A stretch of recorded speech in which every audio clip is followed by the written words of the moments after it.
Hello Nigeria, hello Africa. Welcome to yet another day on Eyes on Issues. And of course, like to believe you had an interesting day. Today on Eye on Issues, we will be looking at a very critical issue as Nigeria's population continues to grow. And of course, with it comes concerns of whether or not we will be able to find affordable housing for all of our people, particularly those who truly need it. And as you know, housing is one of the most important needs of man besides food and of course the other things to keep life going. Today I have the special privilege of having a real estate broker and professional, and of course a director with the P1, and we will be unveiling him, but let's look at the history of housing deficit in Nigeria a little bit. Now, the history of real estate in Nigeria, as well as some of its benefits to Nigeria economy, cannot be overemphasized. The real estate in Nigeria has witnessed remarkable growth over the years, transforming into a dynamic and vibrant sector. To understand its present state, it is crucial to delve into the origins of the real estate business in Nigeria. And of course, today's show seeks to explore the real estate industry, the importance of real estate in Nigeria, and how real estate can actually be used to solve the problem of housing deficit in Nigeria. My guest is Ambassador Bright. I hope I got this correct, but if I don't get it correct, please don't prosecute me. Okay, so Ambassador Bright is Zebwiro. Yeah. Welcome to Iron Issue. Thank you so much. Thank you so much. Okay. You got the name, Bright as a No, I'm a certified Igbo man. Well done. So how do you feel this evening? Well, I feel great. While I was on my way to this place, there were a drizzling of rains, and it shows that today is going to be a great evening. We are here already, and we must face it squarely. Definitely, we must face it squarely. But let's get straight into the matter of this, because you've been in the real estate business for a long time. So let's start with housing in Nigeria. We know it's one of the common basic needs. So, as a professional in the industry, what would be your comment as to how Nigerians have been coping so far with the housing problems? Well, like you said, is one of the primary needs of man, apart from food, that's feeding and clothing. When you say house deficit, we begin to look at what has hindered people owning homes. So, for me, in Nigeria precisely, there are so many things that has litigated the challenges people have already gotten in housing. The deficit we are talking about, it starts with government policies. You know, we are not having right government policies to drive homes, because the units you are looking at, we have a lot of people out of houses, and it's not a good one for us, because it's one of the most important primary need of man.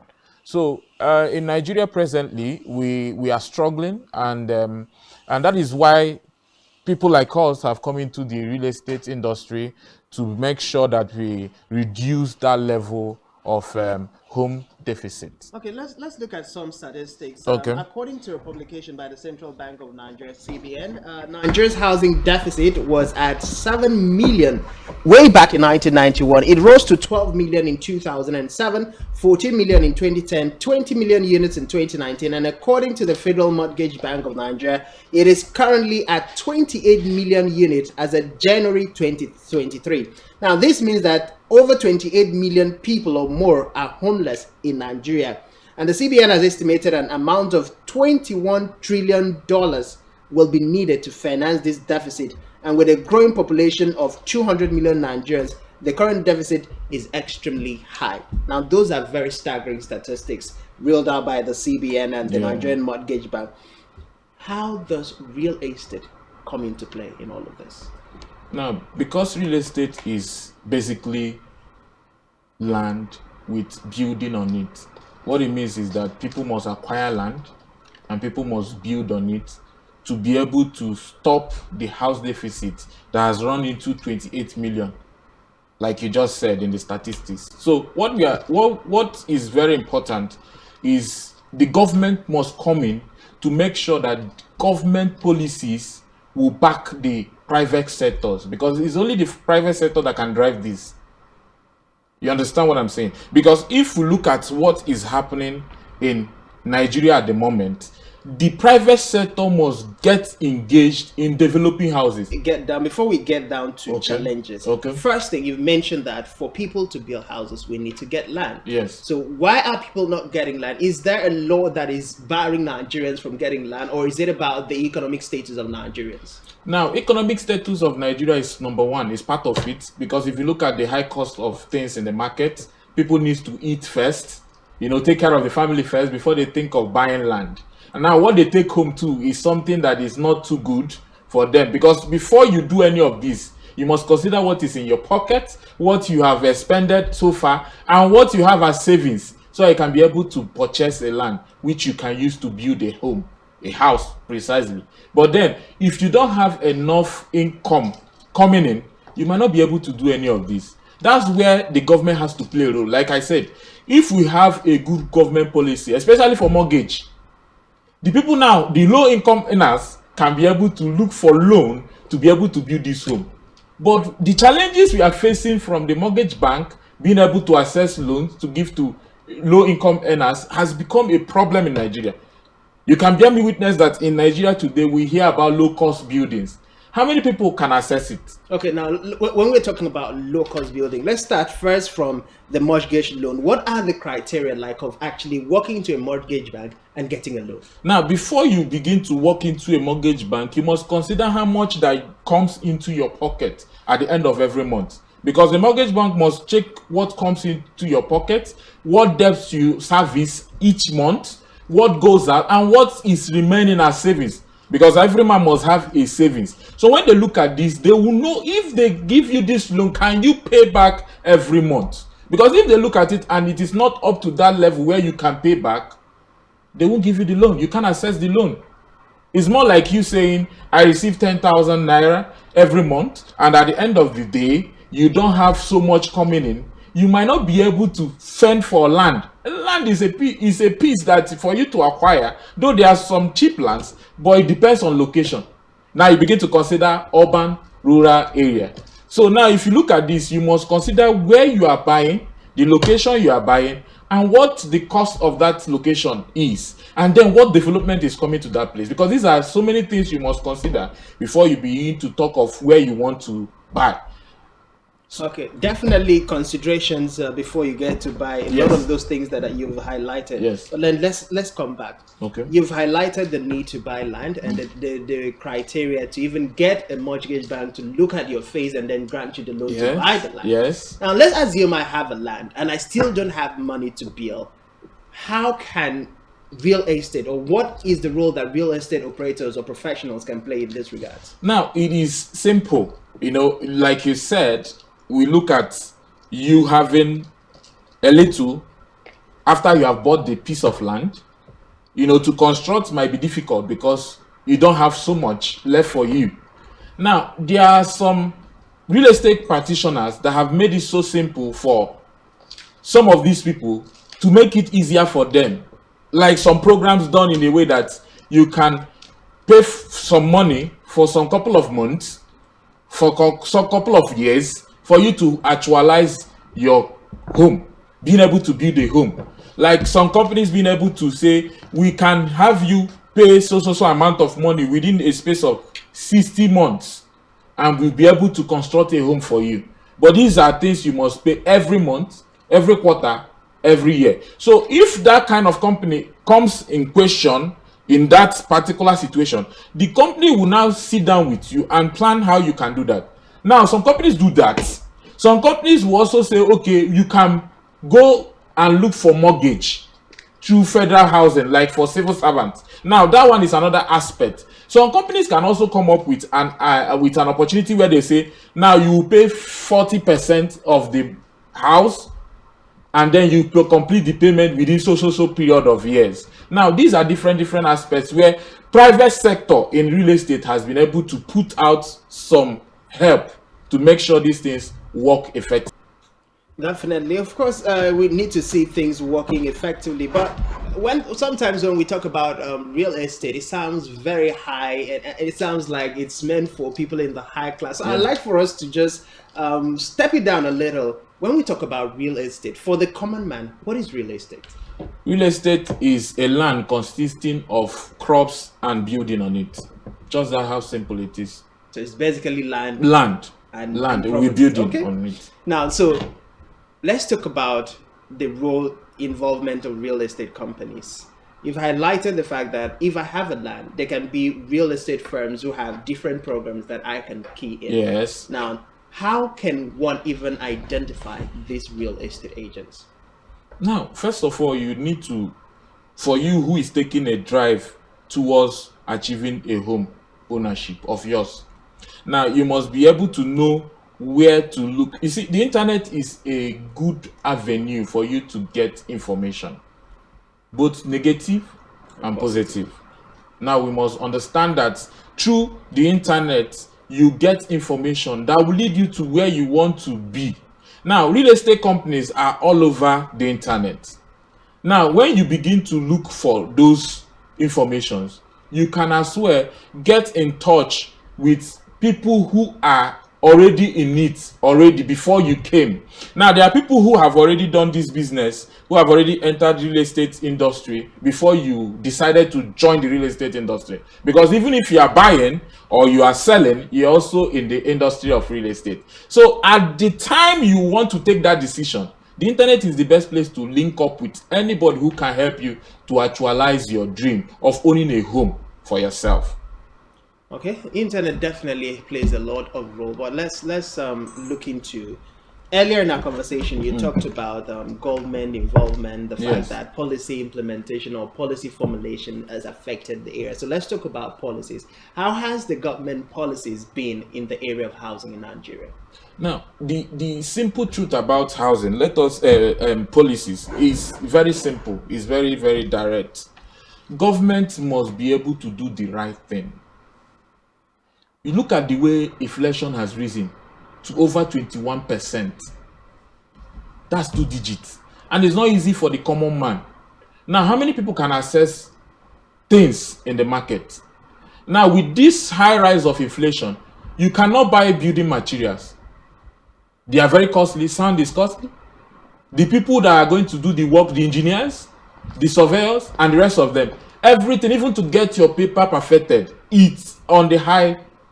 And at the end of the day, when you have such high costs to do a simple building, let's call it a low-cost building, you now begin to see that people cannot actualize their vision of making a home for themselves, getting a home for themselves.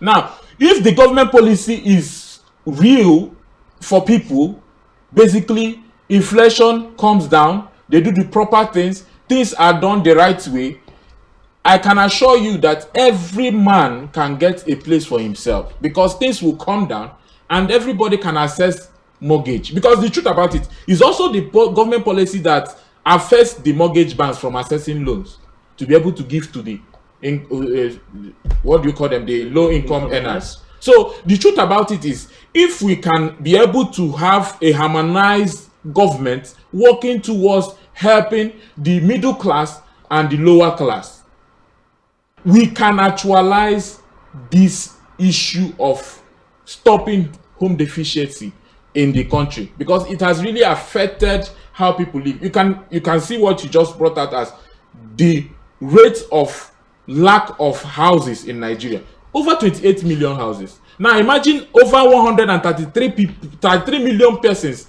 are living in poverty in Nigeria with the statistics.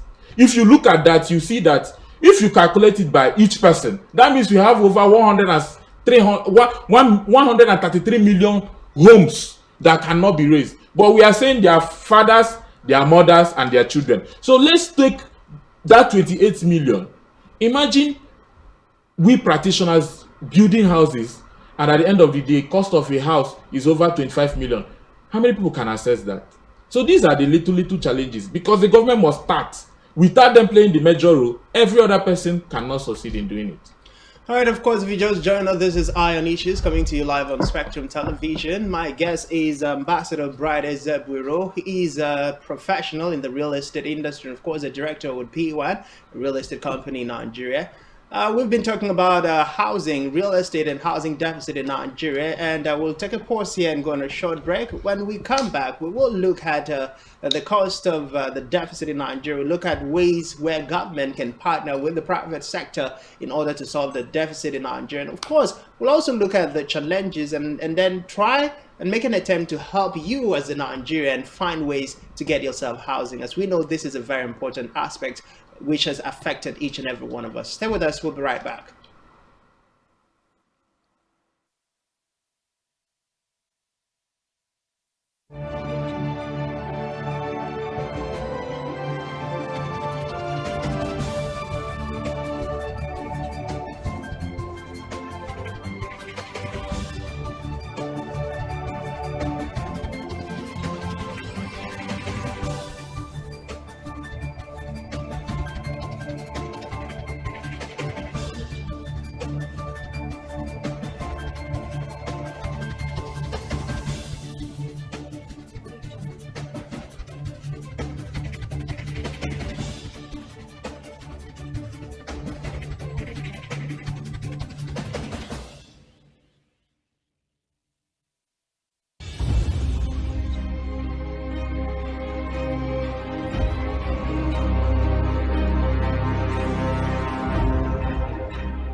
Every day, we bring you up-to-date information on topical issues affecting the common Nigerian. From issues on politics, Hello, Nigeria. I remain committed. security,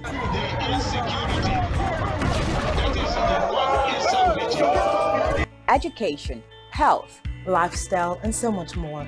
Join Janice Kobum and Uyai Anyeken every weekday from 7 a.m. to 9 a.m. on Rise and Shine Daily, exclusive on Spectrum Television.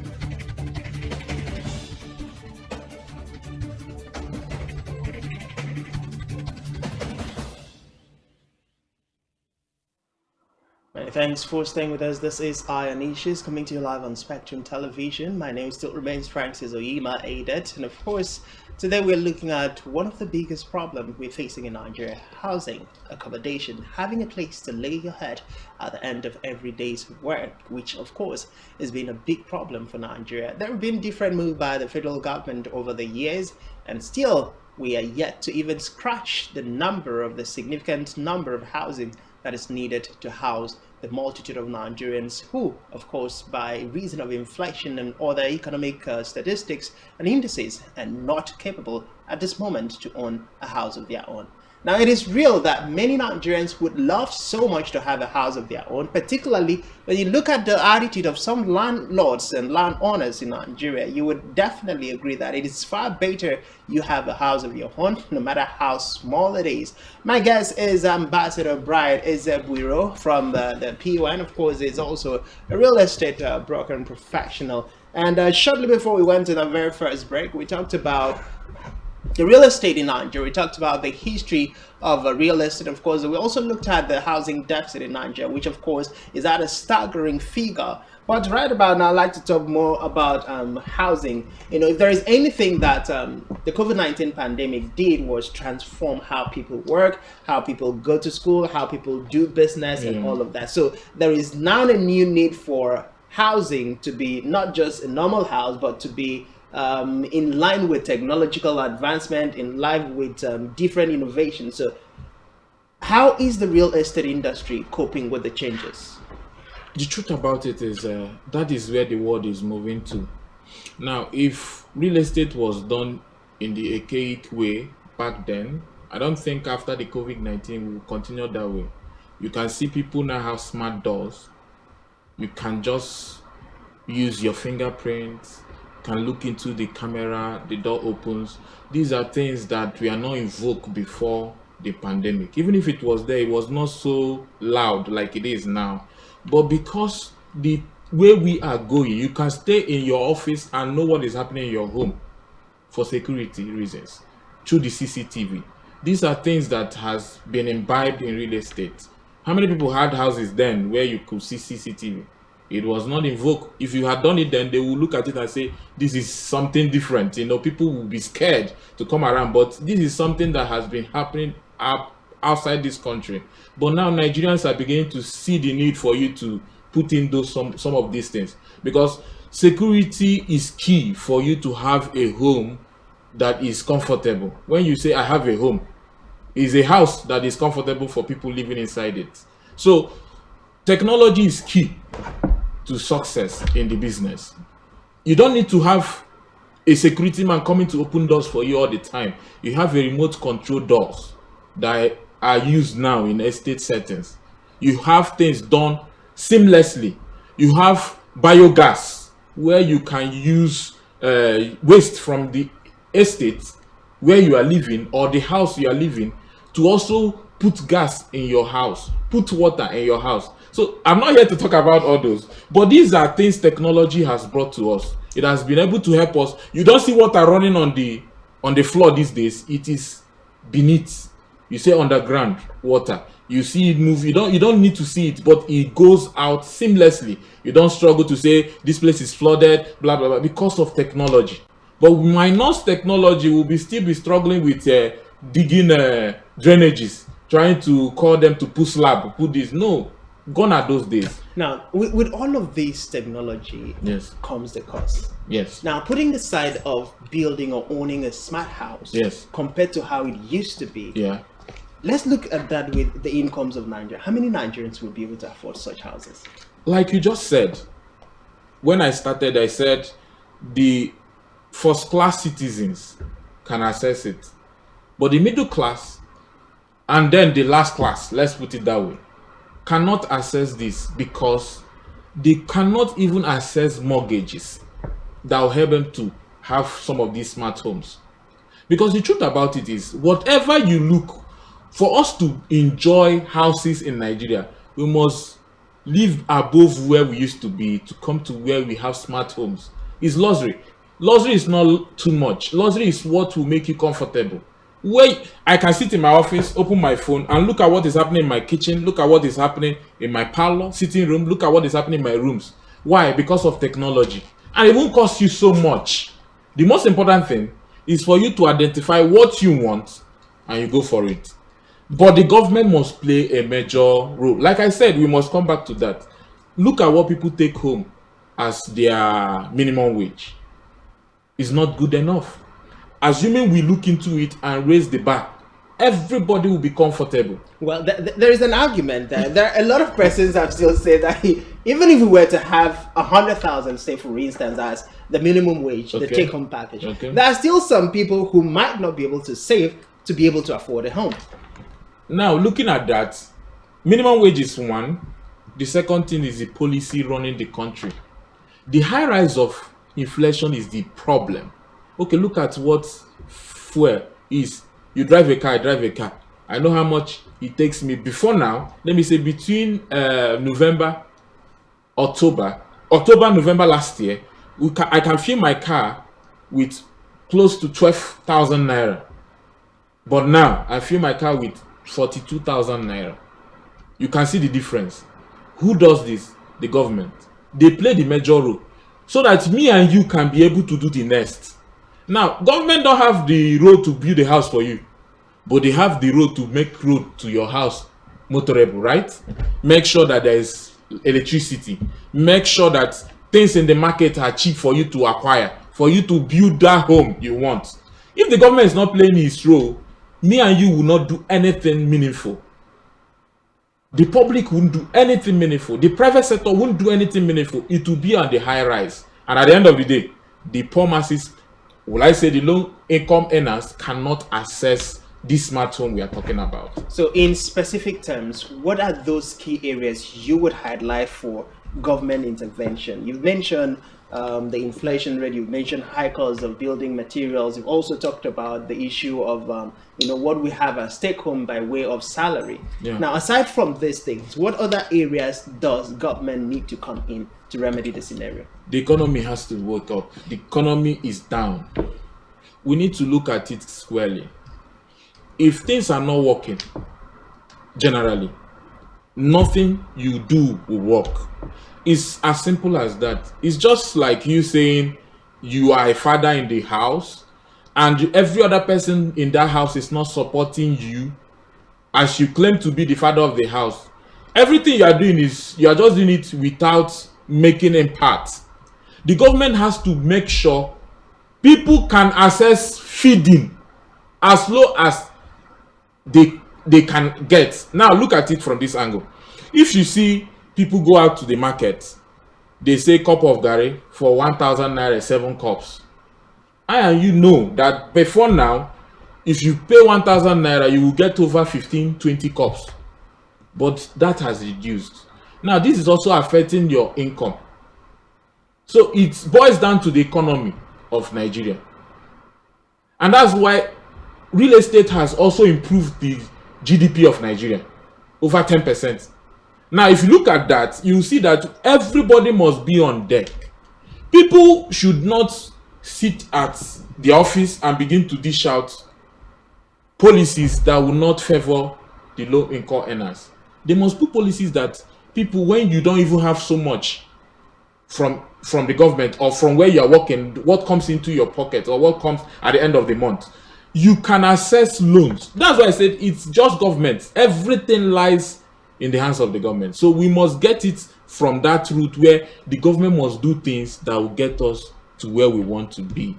Okay, now you've highlighted the government also has a very important role to they are the major players in this situation. But now let's look at the collaboration, the partnership between the government and the private or the investors. Now, the real estate industry is one of the industries that is posited to bring in foreign direct investment. Yes. So what is the role of foreign investors in this regards? Now, first of all, because we always go back to the father of them all, which is the government. If there are policies that will state clearly when you purchase a land, you go for your documentation, you get this land, and you've been certified as the owner of this land from government changes, another government comes and say that property you have is no longer your own, assuming you have already raised the structure on that, there will be demolition. What happens to the investors who are already doing that? That means they've lost a lot of money. They will pull out. It's as simple as that. So, in your experience, in your line of work so Yes. far, has there ever been a situation where a structure is pulled down without government properly compensating the owners? Now, sometimes it happens. Like I said, there are some challenges that happen during registration. That's why no matter how you say it, it can happen to anybody. You can claim to have gotten a document signed by the governor of a particular state, and at the end of the day, in the nearest future, you have some challenges happening that they say, no, this particular place now, in the original map, it is not meant to be a residential house, it's meant to be an industry that will be there. Now, you say there will be a compensation, right? But there are investors who are already occupying those spaces. Are they going to raise a house immediately? With that kind of situation, those people would have pulled out, and that before they could come back, you can imagine what happened in Nigeria. There are so many companies that have left Nigeria as of today, but they were here before. Does it mean that Nigeria is not working to get better? But they've left for now, and because they've left, what they are meant to bring into the system, into the economy, they will not bring it anymore. So it is something that we must work on. Not when you have told a person, and a person who has acquired a property, that this is your property, this is the document. At the end of the day, tomorrow in the future, say in the map, road map, or the blueprints of when the state was created, this place is not meant for this is meant for this. Are you aware in Abuja there are places that people are occupying today that are meant for industries? but people are occupying it as a residential place, as a place they have residence. But in the nearest future, I met with a friend last week, and he was telling me in 20 years time they are going to bring down his house, but he's building it for now. You can imagine that. So what happens to people who have invested in that same property, assuming it's an estate he's running, and people have already invested, people are already running shortless, people are already running apartments, and they are doing businesses, foreigners. And at the end of the day, you demolish that place, they would have left this country. Even if you are going to compensate them, are they going to build a house immediately? What's the cost of building at that point? So these are the little things you look at, and you see that we must get it right from our policies. We can't keep people, we can't making people cry at the end of the day, because that's majorly what affects this real estate, government policies. All right, now before we let you go, because our time is fast spent and we'll be wrapping up, two last questions I have for you. First, if we say the government is making, let's say the government of the present administration, Ahmed Bola Tinubu, makes policies, and the legislatures are able to make policies that will help the sector, to what extent do you think the real estate, in partnership with government, will be able to solve the deficit in Nigeria? Now, starting from the aspect of unethical practices by practitioners, you hear people, they go and do things when they have not gotten certification to do. You hear people when they want to put up a beam. I'm just taking an example. You see people, they say they want to do a beam, and they know within themselves, for you to actualize this, because you are trying to put up over 40 stories, right? Or maisonette. Let's put it that way. And at the end of the day, you use lesser quantity of that material to raise that thing. What are you going to do? The people would, there will be a collapse, and that's not what anybody will want. So now, if government steps in and put out the right policies that says, if you don't have this approval for this building, don't build, and they follow it squarely, not to wait for kickbacks. You know, the problem we have is in the system, there are people who are always looking for kickbacks. At the end of the day, what we put out is not what will favor the people. Now, some of these things are the challenges. Now, I mentioned something about demolitions. Now, some of them are not from government too. If you come to the other angle, some of them come from these practitioners who go behind to do the wrong thing. At the end of the day, when these houses are put out there, the government will come knocking and say, this thing is not meant to be here. We didn't give you approval before you started building. So the most important thing is for us to play our own role and for the government to play their own role. And the only way to do it is to follow those policies that are helpful to the system, to make sure that people will have a place to call their own.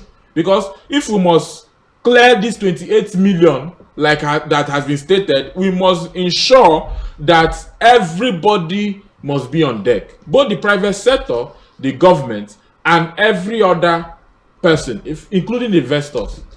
All right, before you go, what would be your advice to the Nigerian government? Because at this point in time, we've highlighted the challenges, we have highlighted the problem, and it's glaringly clear that Nigerians are in dire need of housing, and affordable housing for that matter, for its teeming population.